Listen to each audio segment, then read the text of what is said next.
Just rush them. Let's bail. Oh no, I'm locked down. Yo, what's up everybody? Welcome to Startup Survivor. We're stoked to have you with us here today. So the rules are super simple. A founder and a VC get paired up inside of a game of Fortnite. The founder gets to pitch the VC their idea, and the pitch stays alive as long as the duo stays alive inside a game of Fortnite. Let's hop to it. So my name is Anthony Geranio. I'm the founder and CEO of 1v1me. 1v1me is the best way to make money and train to become an esports pro. Prior to this, I've worn multiple hats doing product management and a large background in engineering, mainly focusing on iOS. I'm 26 years old and I'm based in New York City. Hey Anthony, Vohara Gunaratna, I'm an advisor at Brickhouse Ventures. We're a early stage VC firm looking at investments in the gaming, media, and sports sector. Prior to that, working as a VP of sales at online gift card company, and I'm based in Vancouver, Canada. Where do you want to go? I'm easy going. You can pick. All right, let's do. Yeah, it sounds like a good spot. I mean, most of my map is question marked. Where is that? The orchard. It's actually I actually landed here a lot, not last season, the season before, so this is a good spot. Oh no, we're gonna die immediately. All right, I'll go first house. Okay, I'll do the one in the back.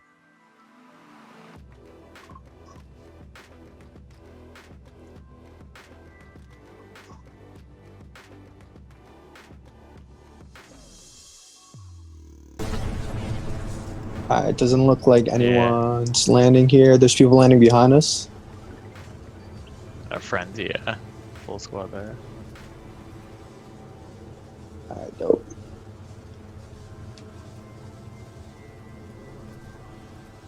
Alright, you good?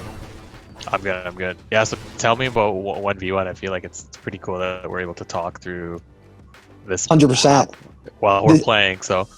And this is kind of the way I've been trying to do pitches, is actually like playing a game and talking to people, because I feel like it's the best way for me to kind of express the concept. And also gaming's been this kind of niche where like I'm looking for specific people, like strategic investment, not necessarily just raising money from anyone, but it's been interesting because a lot of investors obviously don't focus on esports. I guess your background is pretty specific into that and entertainment media, but from what I pretty much run into is either people are like actively looking at esports but don't know much about the market, or it's just like a booming industry that they've already been focusing on for quite some time. So a lot of the people I've been talking to obviously like don't play games because they don't have the time. So it's pretty interesting starting this company. But yeah, 1v1 is basically right now just an app for you to play wagered matches against someone else in Call of Duty. So say I wanted to play someone in 1v1 in a Fortnite box fight, you come on our app, you set a wager amount for like $10, and then someone on the opposite end accepts it in our community. All of the payments and everything else happens inside of our app, so there's full trust, and all of our matches are also streamed onto Twitch, so there's a direct integration and like trust component there where everything's recorded similar to this. That way we can go back in case there's any issues with like cheating or scamming or anything like that. So that's basically our MVP, but our long-term vision is like building this training ground of highly competitive gamers who obviously like want to become a pro. And the best way we do that is by getting competitive people, put that whole like dollar amount component to it, because I think there's something to be said about people that are willing to play for money. Probably highly skilled amateurs are probably doing that. So we have this competitive funnel of people, and then later down the road, we can do cool things with them, like team up with teams and sponsorships for promotion purposes, or like just do other things down the road, like being able to help gamers get funded, because right now the only way really to make money in esports is either being on a pro gaming team or being a content creator, which, as you know, is like super difficult. And I think there's an interesting correlation with the best content creator isn't necessarily the highest skilled gamer. So it's kind of like an interesting niche we're going after, where we really want to focus on getting amateur gamers to be able to make money, so that whole passion economy feel, but then also create this other like sort of, I like to equate it to like boxing or like UFC, kind of create this boxing or UFC component to esports, which I don't necessarily think exists right now, at least not in the way we're thinking about doing it on the content side, but I think we start with 1v1s and then work up from there. That's interesting on a few levels because, like, I think a lot of companies are trying to, like, they want to enter the space, but they don't know how. And, like, 1v1 is a very specific thing, right? Like, I follow a bit of the Fortnite community and, like, box fight wagers, like the Fortnite guy and, like, Unknown and Clicks and those guys, like, they're, you know, you get some pretty good wagers. And so it's good that you guys have an integration to Twitch and then also can get on like to the team level, because like I think at some point like you're gonna run into, well, like I can just do this myself, right? So like I guess maybe that's a question, is like if you were pitching me as a team, what's compelling about 1v1 that like I wouldn't have to go on. There's people coming, by the way. Okay, I'll come back. You see him yet or no? No, I was looting the back here. I'll come back. All right, I got one. Yeah, it's a great question and something we've been thinking a lot about. Obviously, so the first thing I've been getting a lot is like, okay, like why would I just use your platform and not just Venmo my friend? So that's obviously like a huge thing, but I think my answer to that is mostly this isn't really for people that are just playing against their friends, right? This is more or less for people that want to play against a competitive community that exists outside of their friends, because obviously when you go to a LAN tournament, you're not really, or everything's online now because of COVID, but you're not really just playing against obviously your friends. You're playing against more like skilled people and stuff like that. We got to go, by the way, because of Storm. And then the second question about the teams and sponsorships and that whole promotion. So right now, how teams recruit is either A, you become a really popular streamer and someone like FaZe or another gaming team picks you up just for promotion purposes, not necessarily because you're the highest skilled, and you won't be on their pro team if that's the case.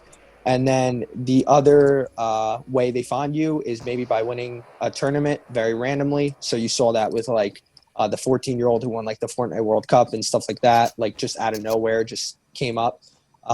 But the way we're thinking about it is like, besides those recruiting tactics, teams get really lucky finding like the best talent. And also it's kind of like the way I equate it to is like, if Red Bull could have found Ninja before he was super famous, would they have not paid him like tens of millions of dollars for the sponsorship opportunity? I think that answer is yes. And I think the way you do that is with really deep analytics. So once we have a community of players that are playing, we can start giving analytics back to teams and sponsors, not necessarily just because of their skill in a game, but because of their Twitch following, how analytics are working there as far as like how many more viewers they're getting or how popular they're getting on Instagram. So it's more than just their gaming skill at that point. It's about providing them like early entry points of opportunity to like understand where these players are, where they're from, how often they're playing, how much they're already winning, because at the end of the day, a team wants their return on investment, right? And I think there's more to be said about the pro scene that doesn't exist right now. Like, you don't assume someone's not a professional painter just because they're not Picasso, right? So I think there's something that we're trying to change in the way people view a pro esports player. It's not necessarily about like becoming a pro and being on a pro team. It's more or less about, can you make a living? And for the US, that's obviously like $40,000 a year, right? But can you make a living using different monetization strategies that we might put into our application and become that like esports pro, which to us is just about making a living doing it, right? So it's a little bit of a different way, and how we work with teams and sponsors and even develop our own pro team in the future, because I think that's the best bet, obviously, but could be pretty interesting just on, if you look at it from like a data analytics and just pure like statistics point of view, which real sports operates that way. And I don't think it exists for esports right now. Like, you don't just recruit a basketball player based off their followings on Instagram, right? There's a lot more that goes into it. Yeah, interesting, like in the sense of like with a lot of like content creators, like I wonder, like on a title like Fortnite, which has like maybe more developed comp scene, if that's like you're not as worried about the content creation, right? So then it's like how are you helping someone who is decent? Like how do you help them like improve, right? Like maybe it's that analysis and that showing of like, hey, you know what, I started on 1v1 and I ended up, I went from 500 to top 20 or something like that. Like maybe that's interesting to quantify. Yep. And I think it's like a lot about what we're seeing in the space, right? It's like a lot of them, and there's services like you've seen it out there to like play wagered matches. And I think there's something to be said about our Twitch integration, because right now I can't go on Twitch and just say, hey, who are the competitive people playing for money? And I think you and I both know, if you're a huge sports fan, like people just want to watch the Super Bowl because they probably have money on it at the end of the day. And being able to watch your favorite streamer play for money, or even just a normal person play for $500 might be a really interesting matchup to watch, right? So I think there's a whole community aspect component that we're trying to build, which is how I equate it to like the UFC and boxing. Let's go down here, by the way. I want to get this high ground all the way north or southeast. Okay, there's guys fighting there, and then there's guys to our right on the other side of this mountain too. Yeah, so yeah, I think there's something to be said about that. But yeah, the whole point is like, if I come on 1v1 me, can I find the best people to play against? And how we do that really well is with obviously a skill-based matchmaking algorithm. It's not about trying to get you to lose your money. I mean, we could become a successful business doing that, just creating like a gambling addiction for people, but that's not a part of our vision. How we accomplish the vision is, let's say you lose 3 times in a row. We have a direct integration with like a coaching platform, or make a coaching platform ourselves, where we can get you a coach to like help you get better at the game. Or we're only going to match you with people who are new to the platform, who are doing as poorly as you. Or we're going to find more ways for you to play cheaper games, so you're spending like 50 cents as opposed to $1 a match. So it's more or less about what we can do to make you better at the end of the day. And I think that's how the long tail of success we're thinking about works. Obviously, I think there's a world where only the top 5-10% of people maybe make the most money on the platform. And we think that's okay, as long as people are improving and there's an economy for the people that are getting better. So it's not necessarily about coming on our platform and like getting rich. It's about like improving in skill, and then creating different ways for you to make money on the monetization side besides just like wagered matches. So what we're thinking of, instead of like a tournament for like a 1v1, we think tournaments are slow, very unorganized, and at scale they suck, right? How can I get the best people to come on at like a certain time of the day when they might have like a birthday party or something else going on? There's a lot of like commitments you have to like move around just to like enter a tournament. But if we do a bounty where it's like, hey, all you have to do is play on 1v1 me, and you have access to like a grand prize pool of like $200, the person that wins the most dollar matches for the week gets it up for grabs. You could grind at your leisure. So it's not necessarily like something where you need to like enter a tournament and get lucky to like win the whole thing doing. So that's kind of the way we're thinking about other monetization tracks as well. So how does it work from like, so the wager takes place on the platform? Are you taking a percentage of that, or like how are you guys making money? Yeah, so we take 10% of every wager that comes on the platform. I think there's a world where we give a lot back to the community as well, depending on what the integration is. Like we played around with like a bounty, which is like for every match that happens on the platform, we'll give away a bounty collected from all the fees we collect. And I think there's just something to be said about like doing that for community purposes, and just betting on the fact that like they're going to tell all their friends, because if you do a bounty that's based off like the most matches played, they might ask everyone else that they know to like sign up. So I think there's a lot of cool things we can do there. But yeah, at a high level, from like the strategic like company monetization point of view, we take 10% of every wager that happens on the platform. And is that including credit card fees or not? That's including credit card fees. So that's a great question. We have to pay 2.5% to Stripe, which is our payment processor. And that's basically our situation right now. I think there's a world where we can not charge more, but make money in other ways. Yeah, so like I'm just curious, like, because we spend a lot of time like looking at like different companies, specifically like in the esports space, and like one of the things that like I'm just curious, and like asking entrepreneurs is, in a way you're competing with someone like a Twitch, even like indirectly, right? So Yep.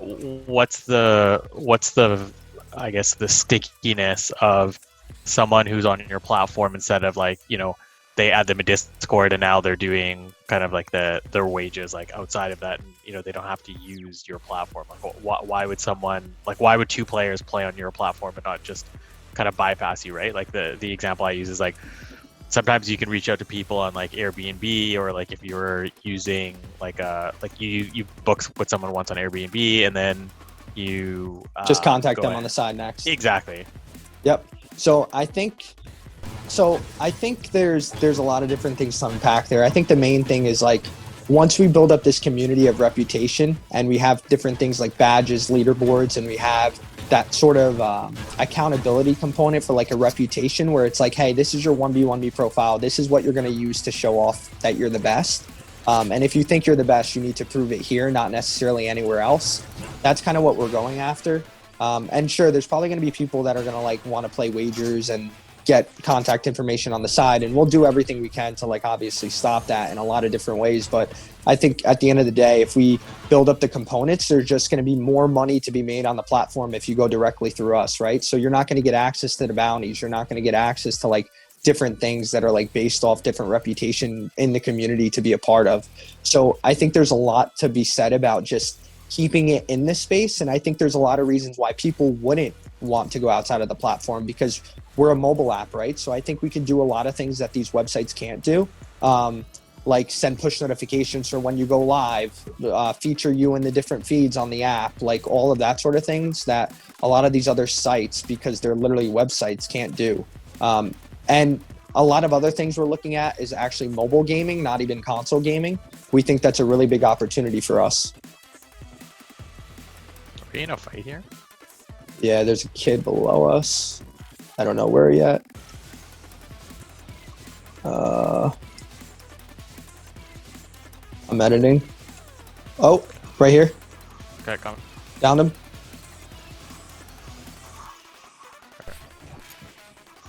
Good shit. There's another one.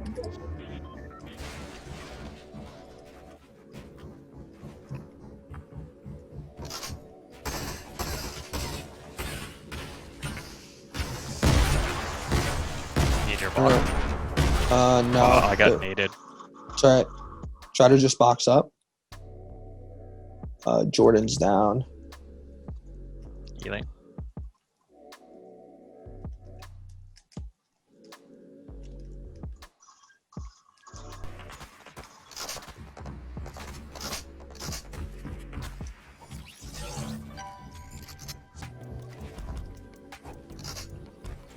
Right there in our building.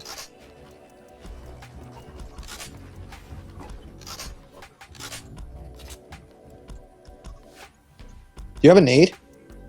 I don't know.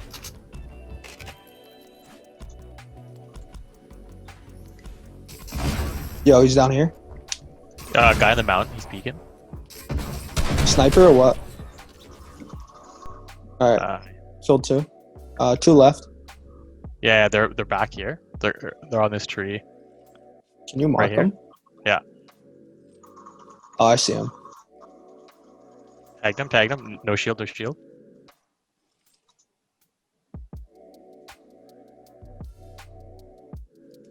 I'm pushing. I gotta edit now. All right, he wants to fight. Oh, he's got one of those. Yo, just stay in that high ground.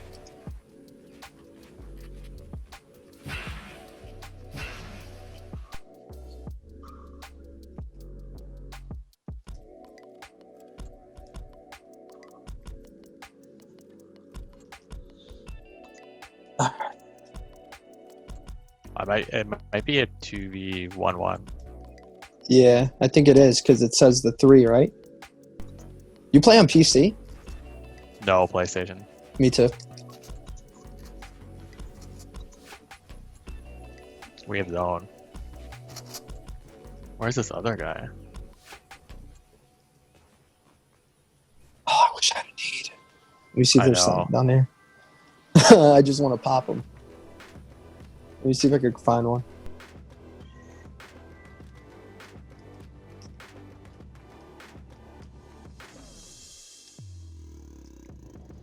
Maybe the other same team.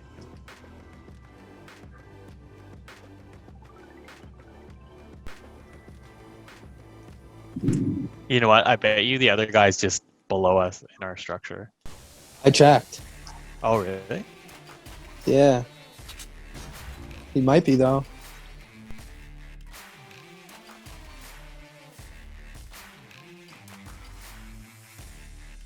I'll check the basement.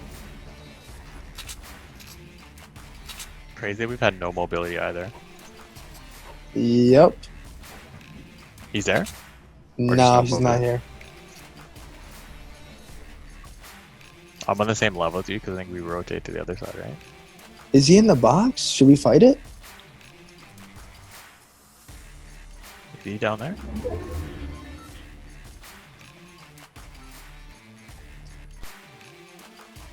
No. I can't This find is- him. Such a weird game. I'm ultimate low now.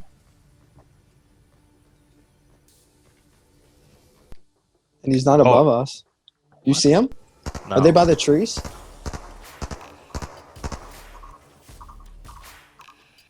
Nope. There might be low to the right. Nope. Oh, I see him. Where? One kid down low. He's right below you. Nice. All right, good stuff. That was kind of whack though at the end. Damn. I don't know where the other guy went. Man, That was awesome. got the win. The pitch went well. Anthony, what are your thoughts? It was really awesome. I enjoyed talking, and the game went even better. First people to win, so that's always exciting too. Yeah, you made history on Startup Survivor. First win on the show. That's pretty awesome. Yeah, definitely. Mr. Vohara, thoughts on how it went? Thanks, Anthony, for the hard carry. I know we joked about it, but I felt like I had a really good teammate. I thought the pitch was awesome. It was, the longer we lasted, I was really able to dive deep into some questions. And Jordan Hunter, when's our prizes coming? Like, what do we get here? What's the swag? Prizes soon to come. We will figure that out on our end. Maybe some yak merch. I'm just bugging you guys. Thanks for putting this on. This was awesome. Yeah, Yep. absolutely. All right, everybody, and that concludes this week's episode of Startup Survivor. Thank you so much for hanging out with us, and we will see you all next episode. You want to just rush them? Oh no, I'm locked down.